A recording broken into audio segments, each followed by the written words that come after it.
नमस्कार दोस्तों, मैं विनम्रता पाठक एडू हब की ऑनलाइन क्लासेस में आपका स्वागत करती हूं और उम्मीद करती हूं कि आप लोग बड़े मज़े में होंगे, पूरी मस्ती कर रहे होंगे, समर वेकेशंस का पूरा आनंद उठा रहे होंगे। तो आइए आज हम अपनी सीबीएसई के क्षितिज भाग 1 के चैप्टर 2 का अध्ययन करते हैं, जिसकी कवित्री हैं ललित जी। ये कश्मीर की कवित्री हैं और कश्मीर की संत मानी जाती हैं। इनका जन्म सन 1320 में हुआ था। जिस प्रकार से तुलसीदास की चौपाई, रहीम और कबीर के दोहे, ये सारी चीज़ें प्रसिद्ध हैं, उसी तरह से रसखान के सभे, उसी तरह से कश्मीर में जो पद्य है वो वाख के नाम से है, जिसमें कि ललित जी ने वाक की रचना की है। और जो हम पढ़ने जा रहे हैं, वाक चैप्टर का नाम है बच्चों वाक, जो हम पढ़ने जा रहे हैं, इसमें कश्मीर का अनुवादित रूप यानी कश्मीरी जो भाषा है उसके अनुवादित रूप का प्रयोग किया गया है। तो आइए इस चैप्टर को समझते हैं, देखते हैं कि ललित जी ने क्या कहा है। इन्होंने पूरी भक्ति भावना का वर्णन किया है। वो क्या कह रही हैं?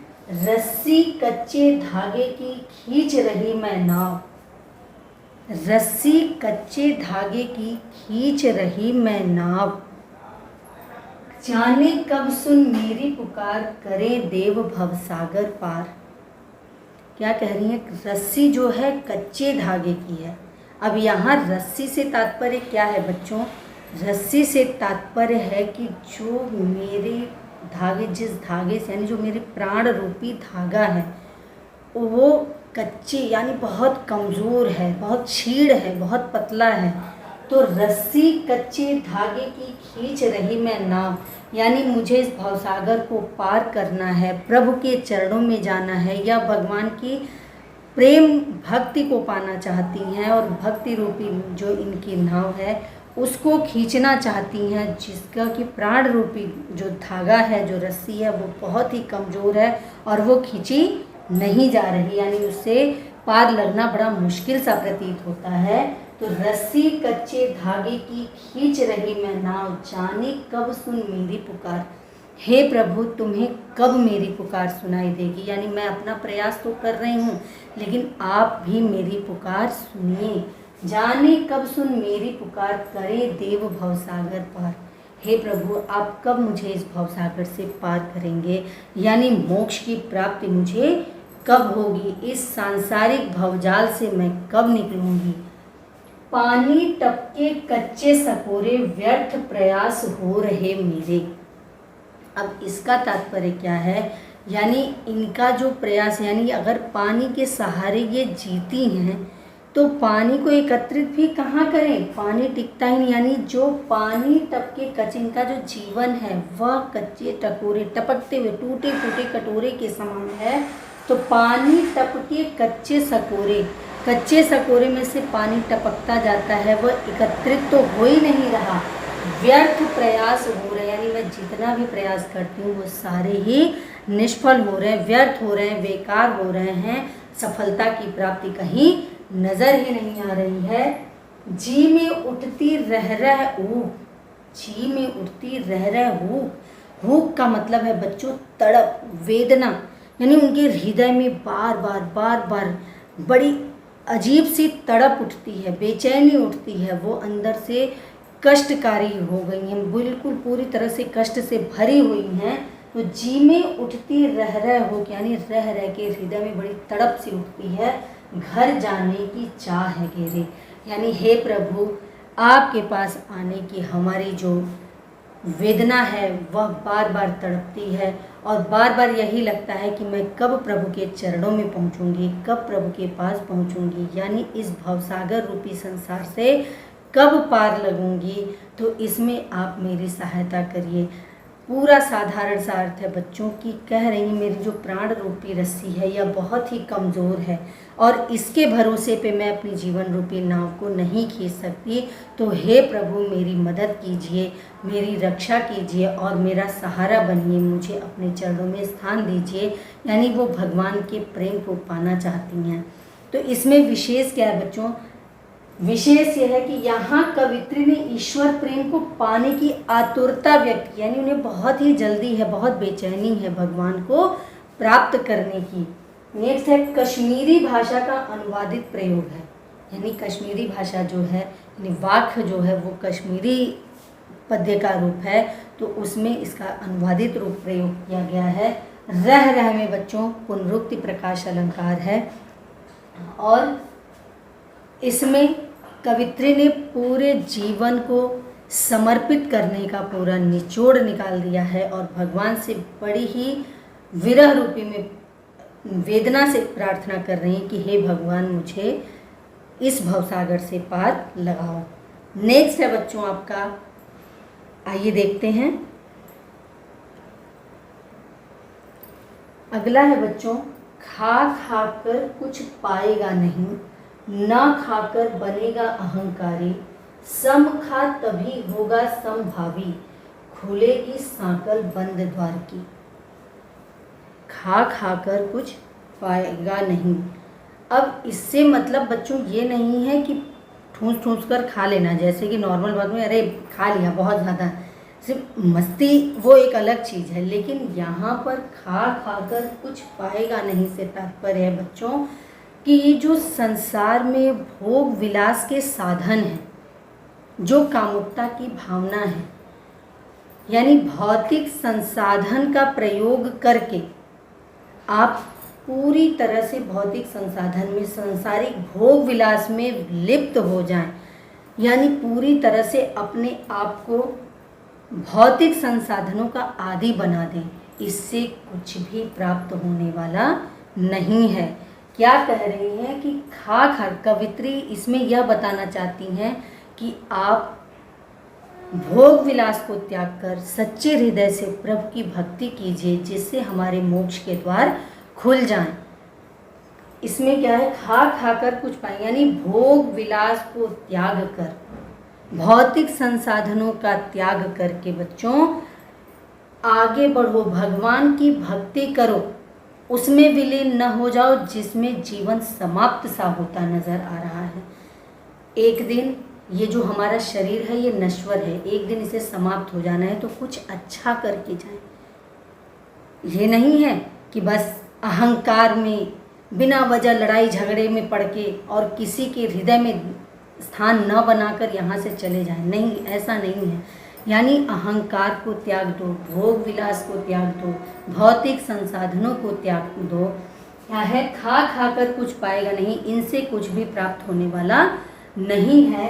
न खाकर बनेगा अहंकारी, यानी इन सबों को अगर नहीं खाओगे या इन सबों से तृप्त हो जाओगे तो आप अहंकारी हो जाओगे, घमंडी हो जाओगे, प्रभु की चरणों में स्थान मिलना मुश्किल हो जाएगा। सम खा तभी होगा समभावी। सम खा, सम का मतलब है बच्चों समानता से, सम का मतलब है समानता, समानता।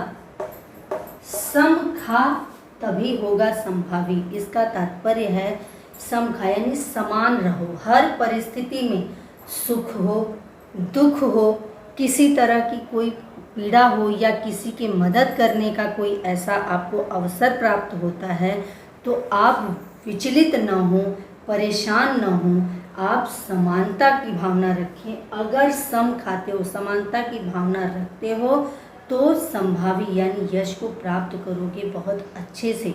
मतलब एक समान क्रोध नहीं आएगा, अहंकार समाप्त होगा, समानता की भावना आपके हृदय में बनी रहेगी, खुलेगी सांकल बंद द्वार की। और अगर आपका व्यवहार, आपका चरित्र इस प्रकार का है तो प्रभु के चरणों में स्थान सदैव प्राप्त होगा। यानी जो बंद द्वार की सांकल से मतलब है कि प्रभु के चरणों में स्थान अवश्य मिलेगा, मोक्ष का रास्ता खुल जाएगा या मोक्ष की प्राप्ति होगी।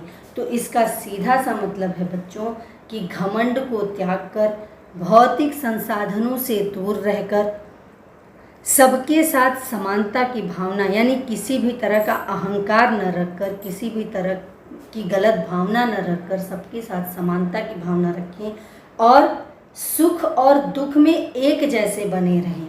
ये नहीं कि दुख में बड़े विचलित हो गए, सुख में किसी को कुछ समझा ही नहीं।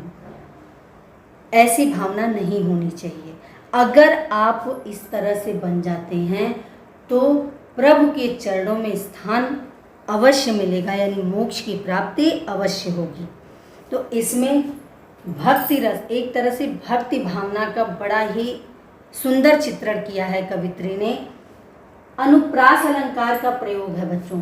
खा खाकर, यानी ख ख वर्ड की आवृत्ति कई बार हुई है, तो वहाँ अनुप्रास अलंकार है।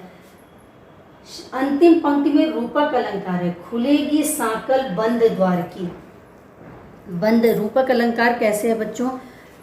बंद द्वार की सांकल, यानी जो दरवाज़ा बंद है उसकी कुंडी जो हम लगाते हैं वह खुलेगी।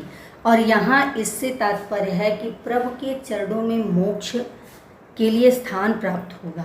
तो दोनों ही अर्थ हैं, इसलिए यहाँ पर रूपक अलंकार है। शांत रस का प्रयोग है और भाषा कश्मीरी मिश्रित हिंदी है, यानी इसमें जो भाषा है वह कश्मीरी मिश्रित हिंदी का रूप लिए हुए है। तो आइए अगला देखते हैं। आई सीधी राह से गई न सीधी राह। आई सीधी राह से गई न सीधी राह, सुषुम सेतु पर खड़ी थी बीत गया दिन आह। जेब टटोली कौड़ी न पाई, माझी को दूं क्या उतराई। इसमें भी बड़ा ही सुंदर चित्रण कवित्री ने किया है। तो आइए आगे इसको देखते हैं। इसमें है बच्चों, आई सीधी राह से गई न सीधी राह, सुषुम सेतु पर खड़ी थी बीत गया दिन आह। जेब टटोली कौड़ी न पाई, माझी को दूं क्या उतराई। बड़ा ही सुंदर चित्रण है बच्चों। इसमें कवित्री यह कहना चाह रही हैं कि जिस ईश्वर ने, जिस प्रभु ने हमें सीधी राह से, यानी बड़ी सरलता से इस पृथ्वी पर भेज दिया, इस धरती पर हमें हमारे जीवन के लक्ष्य को प्राप्त करने के लिए भेज दिया, तो हम उस धरती पर सीधे चल नहीं पाए। यानी अपने लक्ष्य को भूलकर, लक्ष्य मतलब भक्ति की भावना को त्याग कर, क्या आप कह रही हैं कि आई सीधी राह से गई न सीधी राह, यानी इस सांसारिक मोह में पड़कर हम ये भूल गए कि हमें प्रभु के चरणों में स्थान कैसे प्राप्त होगा। यानी अपने कर्म को, अपने लक्ष्य को, अपनी जीवन यापन की जो शैली है उससे हम कहीं न कहीं विपरीत होते गए। यानी जो सीधी राह थी उसे छोड़कर हम टेढ़ी मेढ़ी राहों पर चलने लगे। सुषुम सेतु पर खड़ी थी। सुषुम सेतु, हमारे शरीर में 3 नाड़ियां हैं बच्चों, उनके बारे में बता रही हूँ। उसमें से एक नाड़ी है सुषुम्ना नाड़ी। सुषुम्ना नाड़ी, इड़ा, पिंगला और सुषुम्ना, सुषुम्ना नाड़ी, उसमें से किसी एक के लिए उन्होंने बोला है, कवित्री ने क्या कह रही हैं कि सुषुम सेतु पर खड़ी, यानी जब जागृत हुई, जब ये पता चला कि हमने तो अपने लक्ष्य को प्राप्त किया ही नहीं, अपने लक्ष्य से विमुख होकर हम कार्य कर रहे हैं, तो वह क्या कह रही हैं, सुषुम सेतु पर खड़ी थी बीत गया दिन, यानी पूरा जीवन समाप्त हो गया और हमने तो वो किया ही नहीं जो हम करने आए थे। यानी अपने लक्ष्य को भूलकर इस सांसारिक भोग विलास में पड़ के हम तो ये भूल गए कि हमें क्या करना था। तो अब जब जाने की बारी आई है, जब पार उतरने की बारी आई है, जब श्री चरणों में प्रभु से स्थान मांगने की बारी आई है, तो क्या कह रही है कि हम तो सेतु, सेतु का मतलब है बच्चों पुल, तो उस पुल पर खड़े हैं और बीत गया दिन है, पूरा दिन बीत गया, समझ, यानी पूरा जीवन से यहाँ तात्पर्य है कि पूरा जीवन निकल गया, अब तो जाने की बारी आ गई। क्या कहती हैं, जेब टटोली कौड़ी न पाई, यानी अब जाने। जेब टटोली का मतलब है कि अपना आत्म विश्लेषण किया। जेब टटोली का मतलब है अपने जेब में देखा तो वहाँ कुछ था ही नहीं। यानी जिस सांसारिक भोग विलास के लिए, रुपए पैसों के लिए, धन संपत्ति के लिए हमने पूरा जीवन चक्र की तरह यहाँ काट दिया, वो सब तो कुछ अपने पास है ही नहीं। प्रभु के श्री चरणों में पहुँचते पहुँचते तो सब कुछ यहीं रह गया, हमारे साथ तो कुछ जा ही नहीं रहा। जब प्रभु भवसागर से पार कराने के लिए या अपने चरणों में ले जाने के लिए हमें लेने आए हैं, तो हमारे पास तो कुछ बचा ही नहीं है। हमने जेब देखी तो हमारे पास तो कुछ है ही नहीं। क्या कह रही हैं? जेब टटोली कौड़ी न पाई, माझी को दूं क्या उतराई। माझी को उतराई देने से तात्पर्य बच्चों यह है कि जो प्रभु हैं, जिन्होंने मुझे इस भवसागर से पार किया है, अब उसे क्या दूं। यहाँ माझी यानी नाविक का रूप दिया है। पुल से पार कराने के लिए नाविक के रूप में भगवान को बताया है कवित्री ने। और क्या कह रही हैं कि मेरा तो पूरा जीवन ही व्यर्थ गया। यानी आज जब मैं सोच रही हूँ, जीवन के अंतिम पड़ाव पर ये सोच रही हूँ कि हमने अपने जीवन में क्या किया, तो हाथ क्या आया कि हमने कुछ नहीं किया। यानी जिस लक्ष्य के लिए हम इस धरती पर आए थे, वह लक्ष्य तो पूरा हुआ ही नहीं। बाद में क्या समझ में आया बच्चों? बाद में यह समझ में आया उन्हें कि प्रभु को किसी तरह का आडंबर या दिखावा पसंद नहीं है। ईश्वर किसी तरह के आडंबर या दिखावे पे भरोसा नहीं करते। वे सच्चे दिल से जो चाहते हैं, यानी सच्ची भक्ति जिसके हृदय में है, उसके जीवन की नैया पार लगा देते हैं। वह क्या कह रही हैं कि हमने तो पूरी ज़िंदगी सिर्फ आडंबर और दिखावा ही किया, हम तो उस लक्ष्य को पूरा ही नहीं कर पाए जिसको हम पूरा करने आए थे। इसमें सुषुम सेतु में बच्चों विशेष क्या है? सुषुम सेतु में आपका अनुप्रास अलंकार है, क्योंकि स वर्ड की आवृत्ति बार बार हुई है। प्रतीकात्मक शब्दावली है, शब्दावली में प्रतीकात्मक का रूप दिया गया है। अगला है बच्चों, अगला पद क्या कहता है बच्चों? इसमें ललित जी या कवित्री जी किस तरह से वर्णन करना चाहती हैं, यानी वह यह बताना चाहती हैं कि ईश्वर में जैसे जो धर्म को लेकर, धर्म की बातों को लेकर बहुत तरह की विडंबनाएं हैं हमारे देश में। हिंदू को अलग, मुस्लिम को अलग, हर चीज़ को अलग मानना, तो ऐसा नहीं होना चाहिए। क्या कहती हैं वो? थल थल में बसता है शिव ही, यानी हर एक कण में ईश्वर है, प्रत्येक कण में ईश्वर का वास है। थल थल में बसता है शिव ही, भेद न कर क्या हिंदू मुसलमान। यानी कौन हिंदू है, कौन मुसलमान है, इसमें किसी भी प्रकार का मनुष्यों भेद मत करो। हे मनुष्यों, सबको क्या बताना चाहती हैं कि परमात्मा एक है, वह सर्वव्यापी है, यानी चारों जगह, हर एक कण कण में परमात्मा का निवास है, और उसमें ना ही कोई हिंदू है ना ही कोई मुस्लिम है, यानी न अल्लाह है न ईश्वर है, सब जगह वास है ईश्वर का, और वह एक ही है। ना ही वो हिंदू धर्म का है और ना ही वो मुस्लिम धर्म का है। ज्ञानी है तो स्वयं को जान, वही है साहिब से पहचान।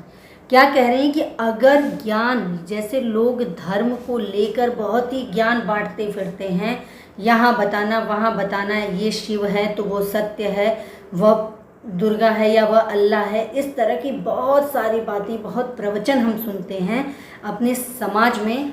तो जो लोग इस तरह की बातें बता रहे हैं, उनसे क्या कहती हैं कवित्री? वो कवित्री कह रही हैं ज्ञानी है तो स्वयं को जान। अगर तुम ज्ञानी हो तो स्वयं को पहचानो, अपने आप को पहचानो कि तुम्हारे अंदर ही, अगर तुमने अपने आप को पहचान लिया तो भगवान का वास तुम्हारे अंदर ही है, यानी तुम्हें इधर उधर कहीं भी भटकने की, कहीं भी ढूंढने की आवश्यकता नहीं है। थल थल में बसता है शिव, यानी हर एक कण में शिव का निवास है। भेद न कर क्या हिंदू क्या मुसलमान, हिंदू और मुस्लिम में, यानी अल्लाह में और ईश्वर में भेद न करो। ज्ञानी है तो स्वयं को जान। अगर तुम्हारे अंदर इतना ज्ञान है, लोगों को आप बताते हो, तो स्वयं को पहचानो कि तुम स्वयं क्या हो, अर्थात स्वयं को पहचान जाओगे। तो बच्चों इसमें यह बताया गया कि स्वयं को अगर पहचान गए तो कहीं भी इधर उधर ईश्वर को ढूंढने की ज़रूरत नहीं है। आप में ही, आपके अंदर ही ईश्वर का वास है, यानी वही है साहिब से पहचान, यानी अपने अंदर ही ईश्वर को पहचान लो। कबीरदास जी ने भी लिखा है, क्या बोला है उन्होंने, मोको कहाँ ढूंढ है बंदे, मैं तो तेरे पास में, ना मैं मंदिर ना मैं मस्जिद ना काबे कैलाश में, यानी मुझे कहाँ इधर उधर ढूंढते फिर रहे हो, मैं तो तुम्हारे ही अंदर बसा हुआ हूँ, ना मैं कहीं मंदिर में ढूंढने पे मिलूँगा, ना मैं कहीं मस्जिद में ढूंढने पे मिलूँगा, मैं तो तुम्हारे ही अंदर निवास है, यानी मैं न काशी में हूँ न काबे में हूँ, यानी किसी तीर्थ स्थल में ढूंढने की आवश्यकता नहीं है, इधर उधर देखने की आवश्यकता नहीं है, मैं तो आपके अंदर ही निवास करता हूँ। अर्थात स्वयं को देखो, स्वयं को पहचानो। अगर ज्ञान, अपने आप को ज्ञानी बनाना है तो सर्वप्रथम स्वयं को पहचानना आवश्यक है। स्वयं को जानो, दुनिया के भ्रमजाल सभी अपने आप ही समाप्त हो जाएंगे। इसमें विशेष क्या है बच्चों, विशेष यह है कि ईश्वर को सर्वव्यापी बताया है, यानी हर एक जगह ईश्वर विद्यमान है। हिंदू और मुसलमानों को समभाव रखने के लिए बोला है कि हिंदू और मुसलमान को एक जैसा देखो, न ही किसी तरह की भेद भावना के साथ, यानी ये प्रेरणा दी है ललित जी ने। थल थल में पुनरुक्ति प्रकाश अलंकार है, यानी थल थल जो शब्द 2 बार आया है, इसमें पुनरुक्ति प्रकाश अलंकार है। आत्मविश्लेषण पर बल दिया है, यानी इसमें पूरे पाठ में, यानी वाक्य जो रचना है बच्चों कवित्री की, ललित जी की, उसमें पूरे पाठ में उन्होंने आत्मविश्लेषण पर जोर दिया है। उन्होंने ये कहा है कि स्वयं को पहचानो मनुष्यों, सांसारिक भोग विलास में या इस माया रूपी जाल में फंस कर मत रहो, स्वयं को पहचानो और अपने लक्ष्य की प्राप्ति करो। तो बच्चों, उम्मीद करती हूँ कि आपको मेरा ये टॉपिक पसंद आया होगा और चैप्टर पूरी तरह से समझ में आया होगा। तो मिलते हैं अगली वीडियो में अगले टॉपिक के साथ। धन्यवाद। खुश रहिए, मस्त रहिए।